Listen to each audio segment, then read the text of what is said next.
Right, ladies and gents, we are joined here by the man, the myth, the legend, Hank Powell. How are you, sir? I mean, tell us a little bit how you feel about this tournament. I know you don't play one pocket a lot, but how'd you feel about how you played today?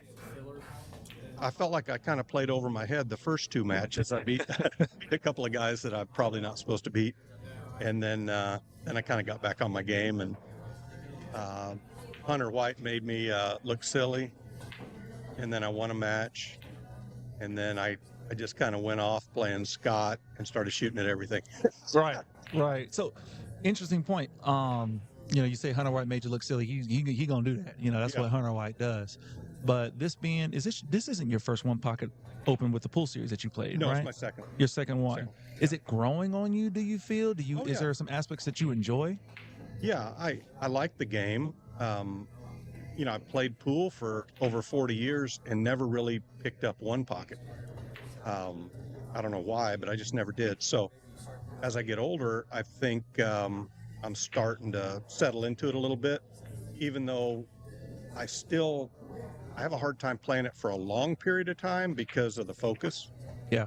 I lose my focus after a couple of matches, it seems like, and then I start reverting back to my 9 ball and just trying to fire balls in, um, and that'll get you beat in this game. So, yeah, it's growing on me.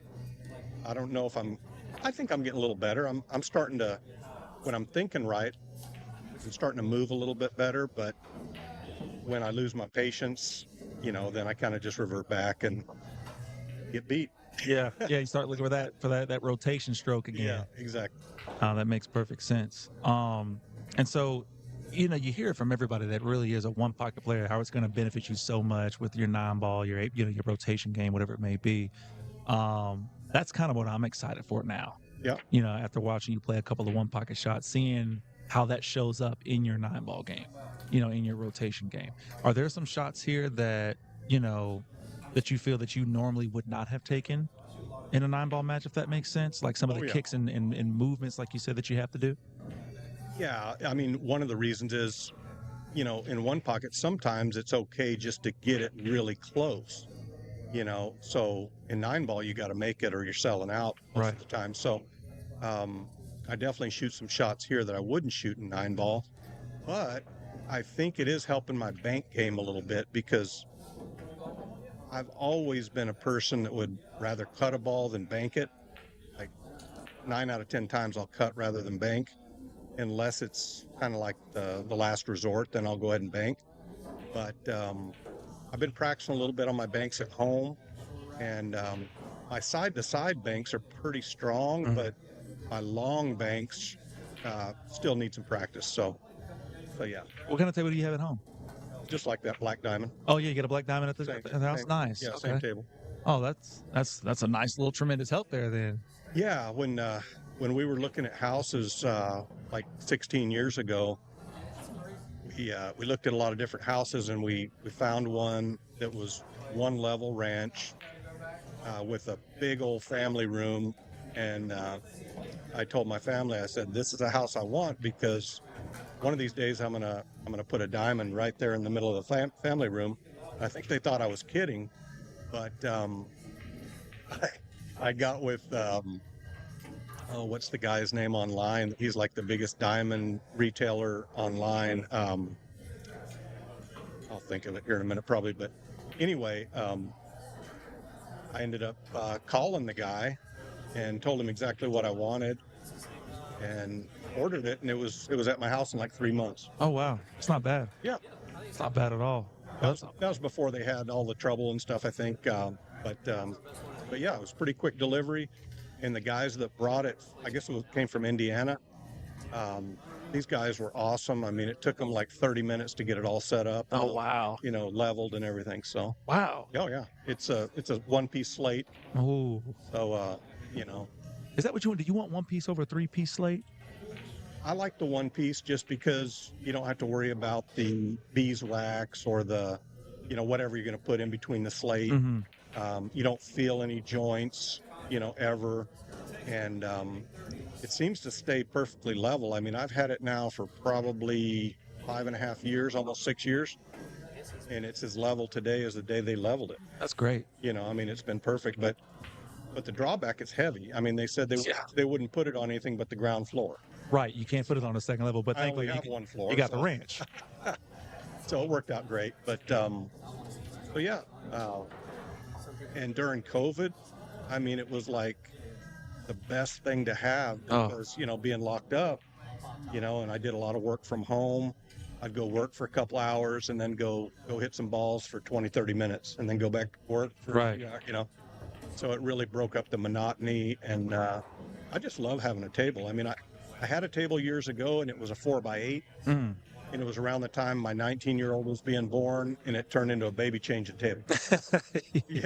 Yeah. So I thought, next time I do it, I'm going to do it right. I'm going to spend a little more money. It's gonna hurt at first, Right. what the diamonds cost, but it'll probably last for the rest of my life. Right. So You do it right the first time. You don't have to worry about it for a exactly. long time. Yeah. Buy once, cry once. Is that There you go. the There you go. saying? But so yeah, I love having it. I mean, my wife's always saying, you're getting so much enjoyment out of that table because we'll all be at home, and if I'm not working or something, I'm hitting balls. Yeah, You know, absolutely. So yeah, Versus having to say, hey, honey, I'll be back later on the night. I'm going to exactly. drive out 30, 40 minutes to go find a good table. Who knows when I'll be back? But you're right Exactly. there. And I've always enjoyed hitting balls alone. It's always better if you do have somebody to bang balls with, but I've always enjoyed hitting them alone too. So, I'm always experimenting a little bit and doing this and that. And sometimes I guess it can be a detriment. You get to fiddle in with your grip or, stance or whatever, maybe too much. But I would definitely, say I enjoy hitting balls alone. Even when a lot of people say they can't stand it. But when I played my best pool in the 90s, I used to hit balls alone 5-6 hours a day. Yeah, I'm the same way. You know? I could play 12 hours a day by myself. It's just practice and Yeah. new drills all Yeah. day, every day until it's time for, competition or anything. I can't get tired of it. Exactly. I'd love to play against someone, but if Yeah. you said, hey, nobody's available, it's COVID, I can only hit balls by myself, I'm perfectly content. That's right. So yeah, it's a great investment, I think. I mean, because especially the good tables like the diamonds and the gold crowns and stuff, they really don't depreciate. Right. They're going to I mean, hold that value, man. Yeah, I could probably sell mine today for as much as I bought it for, if not more, because they've gone up since I bought mine. And I've got the light, the diamond light, Oh, yeah. everything. So I bought the whole works. That's awesome. But yeah, it was a good investment, and I'd do it all over again. Absolutely. See, I have to get the next house. Okay. That's what Yeah. I'm working on Yeah. right now. I'm working on building up to get that next house. Yep. And I've already told the missus, look, next house we get, I don't care if it's got everything you want. If it doesn't have a room to put a pool table in, Yeah. we ain't getting it. That's exactly, we probably looked at 20 different homes, and when we found that one, and it was already spoken for. That was the crazy part. Wow. The realtor said, well, somebody's already put a deposit down on this place, and it was a person on a NASCAR race team. And so, we weren't going to be able to get it. And about 2 weeks later, she called back and said, hey, apparently there were some cuts on that guy's race team and he got laid off, and he asked for his deposit back. So if you guys want that house, put some money down on it, it's yours. So it was just like a lucky deal. Wow. And we were living in South Carolina at the time. And so I came up, put a little money down on it, and we moved probably a couple months later. Rest is history. Yeah. Do you ever have? That was in 09. Oh, wow. Yeah, dude. And isn't it crazy to think that was 16 years ago, 2009? Absolutely. Time is just flying by. It really is. I mean, I can remember I was at a sales meeting for work back in 05 up in Pennsylvania and Philly. And my 19-year-old was being born. So I had to take the red eye home because they were in the hospital, they're going to be born. So I took the red eye home and made it home for him to be born. But now he's 19, he's out on his own. He played high school and college baseball, and it's just like, wow, I can't believe he's a grown man. Right. Right. Just makes me feel old, but it's cool to see what he's doing. That's great, man. So, Really, really great. yeah. So what's next for you, Hank? You You coming back for the next one? You got to work for the next one, right? That I March gotta work. 22nd. Yeah, on the 22nd, I've got to work. We have an open house at our campus up in Mooresville Okay. at NASCAR Tech, and got to run that. But Race country. yeah, yeah, love it. I mean, it's been good for me. I started with with this company in 1998. So You're almost at your 30. going on 27 years. Yeah, man. Yeah, I'm about 26 and a half right now. Figure I'm going to try to do at least 30 before I retire. Yeah. If they'll let me, I'll be there. That's awesome, man. Yeah. Well, I wish you all the best with that, for sure. Always great to see. I tell everybody all the time, man, you're one of my favorite players until I play you. Then I got to put the game face on and just try to stick around. Did you have any expectations coming into this? I mean, I know you're not really a one pocket player like that, more rotation than anything, second one pocket event. Do you still kind of put some expectations on yourself to make it into the money or get to a certain place? I do. I mean, the first one pocket tournament I played, I finished 4th, which was better than, what I thought, really, because I hadn't played much at all before I played that one. And that was with you guys. And so coming into this one, I felt like if I could just focus a little bit, that I had a chance to get in the money.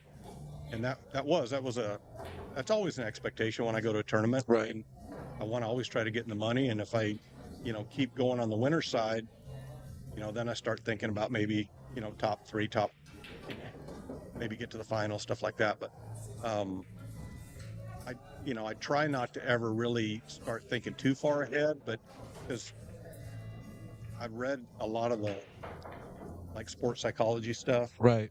over the years. I wish I would have read it when I was really young, but I didn't. And and all the Bob Rotella books and any of the sports psychology stuff. They always talk about staying in the present. Yes. Not trying to get too far ahead of yourself, because that's when you lose focus and that type of thing.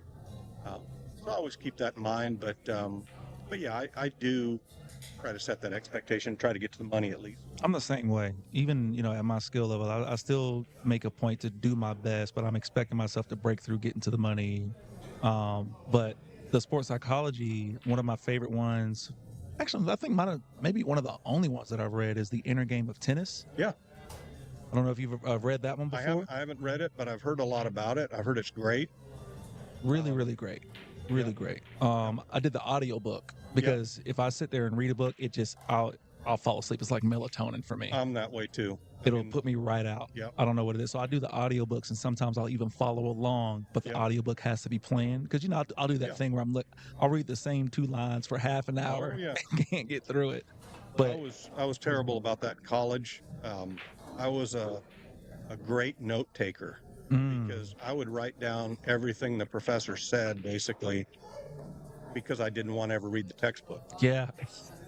So I would go home and study my notes, and and I always did well on the test because I had the notes memorized, and so yeah, I'll do just about anything to avoid reading a lot. But a couple of the ones that I kind of skimmed through were like golf is not a game of perfect. Bob Rotella wrote that, and he talks about it's a game of misses, and whoever misses the best wins. And pool's a lot that way too, and then there's another one that he wrote called golf is a game of confidence. So it's and there's a lot of truth to that, and it applies to pool too. I mean, if you're standing over a shot and you feel in your mind like you're going to make it, you make it. But if you're standing over it thinking something doesn't quite feel right, you feel a little weird over it, that's when you rattle the ball. Right. And golf's the same way. I mean, putting in golf, if you're standing over a 6-foot putt for to win a tournament or, make a birdie or whatever, every time when I used to play a lot, when I would feel like I was going to make it, they would go in. And if I felt a little questionable on it, they usually lipped out. Right. It's weird how that happens, but it's so true. I mean, it's really true in pool too.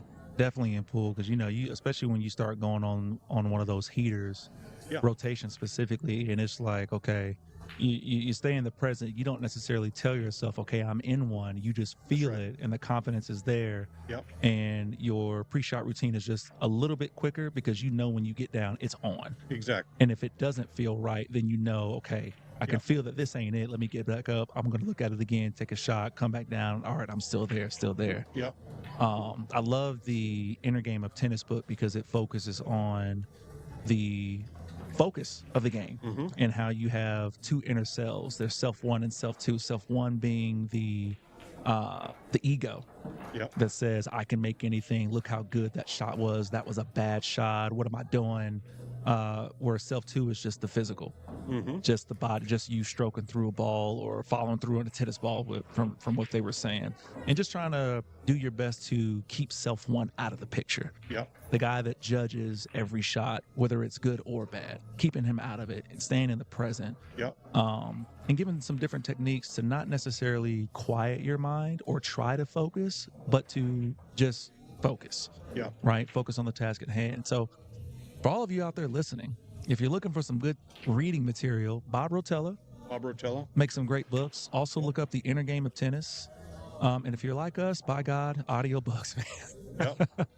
Listen to them on the drive into work or, the drive home. That's really where I listen to all of mine, the Yep. commutes.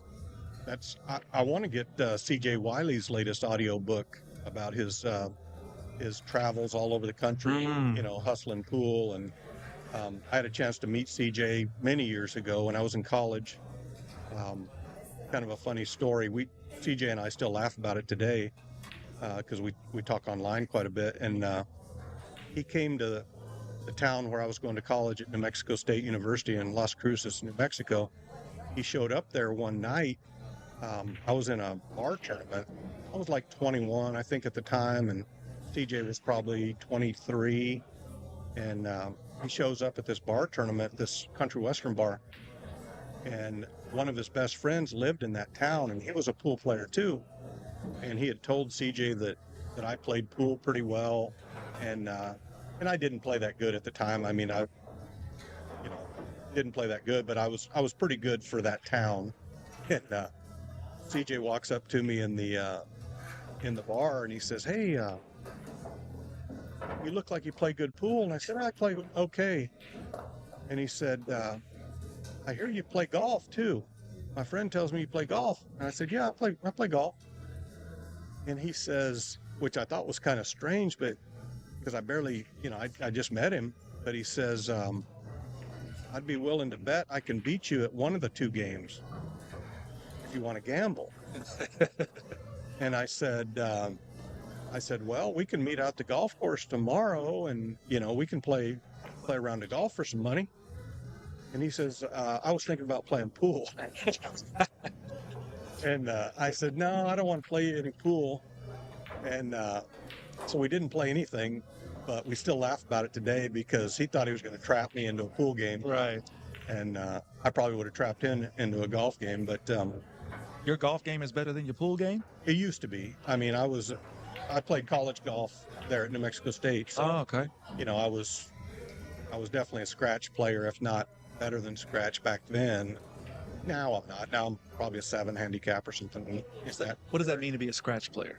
That means you shoot around par every time, or your average is right around par. That's about pro level, ain't it? If not, No. What pro level be? Pro level's like +6, +7, which that means they're on a regular golf course. If it's not like a PGA Tour setup, they're going to shoot 7, 8, 9 under. Okay. Like Scotty Scheffler's probably a +12 at his home course. Wow. He's going to shoot around 60, 61, 62 Good Lord. at his home course. Yeah. But when he gets out on tour, he's still liable to shoot 61 or 62, but he's averaging 67. Right. So yeah, a lot of people think scratch golfers is pro level, but no, you got to be about +5, +6 to even play on some of the lower tours, not really lower tours, like Korn Ferry Tour, which is the level right below the PGA Tour. Okay. And then there's several mini tours under that. They're more like semi-pro. Yeah. The Korn Ferry's big time. I mean, those guys, it's probably the second toughest tour in the world. Those guys can really play, but some of them just haven't got break yet, or like the tough thing about golf is there's no draft. So you could be the best amateur player in the world, but you wouldn't get drafted to go pro. You have to go qualify. So Oh, they have, there's like no professional league, so to say, like the NBA draft or the that's right. NFL draft. That's It's right. just you have to qualify, You like have you're to qualify. saying. You have to go to Q school. They call it Q school, and you have to play. I can't remember if it's 5 or 6 rounds in a row, and they'll take so many out of everybody from around the world, really, that qualified, because you got to go through a sectional, a regional, and a national. Okay. So it's a grind, and I mean, I've known some great golfers that would get through the sectional and the regional, and then play the whole national, and miss by 1 shot. Wow. So they didn't get their PGA card. Right. So they have to stay on those mini tours and just grind it out, and not really making a lot of money. So it's tough. It's the toughest sport there is to play at the very top level because of not being any draft. Right. Tiger Woods kind of revolutionized the game. I mean, in my opinion, he's the greatest talent, that's ever played golf. And he was so good when he came out of Stanford, and he'd already won 3 U.S. Amateur Championships. He'd won U.S. Junior Amateur Championships. He'd won everything. That he was one of the only players in history, probably the only player at the time, that he made $60 million before he ever played on the PGA Tour. Crazy. Because Titleist, which, sponsored him, Titleist and Nike, I think both of them, one of them gave him like 20 million and one of them gave him 40 million. Mm-hmm. So he basically didn't really have to go through the Q school stuff. Right. They put him right out there on sponsors exemptions and things like that. And he made enough money right away, because if you get a sponsor's exemption to go to a tournament and you happen to win or you finish real high, that gets you into another tournament. And if you make so much money, then you get your PGA card without going to the Q school. Yeah. That's kind of what Tiger did. Is a PGA card almost like a license, in a sense that once I get it, I have it. I don't have to get it again? Well, no. Okay. Like, you get it.